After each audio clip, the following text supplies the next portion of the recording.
The Iron Ore Company Canada, it's a large-scale open-pit mining operation. We mine about 40 million tonnes of ore a year, and because of the processing we generate around 23 million tonnes a year of tailings, which is, in our case, it's an inert sand and clay material, so it's non-toxic in the environment, but it has to be stored and put somewhere.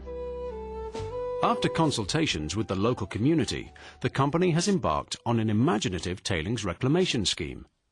If they're left alone, they're quite sterile, and they really should be planted and turned back into upland habitat, green areas, and if they can incorporate wetlands into it, all the better for waterfowl and other species.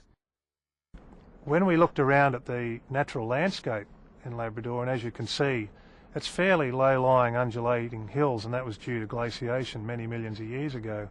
So what we're trying to do is learn from nature, and we can create a landform in sympathy with that landscape.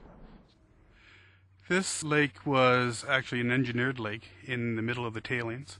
There is fish in this lake. We're going to create new habitat for fish for spawning, and it's been well utilized by a number of different duck species and geese. The Canada geese are a very good example. They fly down to the United States in our winter because it's -40 here and a little bit too cold for them. Unfortunately, I can't leave. But on their way back, they actually like our tailings so much they use it as a staging point. We did experimental test plots to determine which vegetation to replant into these wetlands, and we plan to start the program of creating some 5 and 10 acre wetlands throughout the tailing area.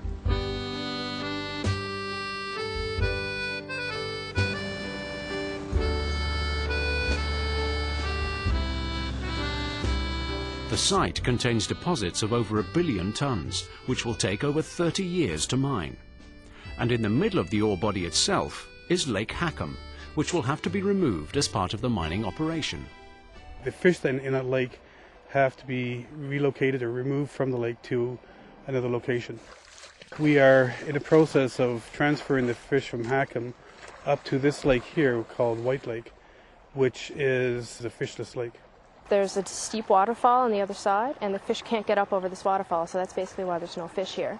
But there was testing done in the lake, and there's enough food for the fish to live here. There's 2 main species that we've caught in Hackham. It's lake chub, and then we have brook trout. Anything above 11 centimeters we can tag, and it's just a small electronic tag that goes inside the belly of the fish.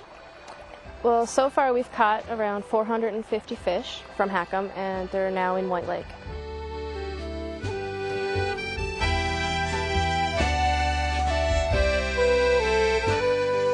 I hope that the efforts by IOC will be a model for other industrial organizations, both in mining and in other aspects, to do the same thing, to put back what you've taken out and more.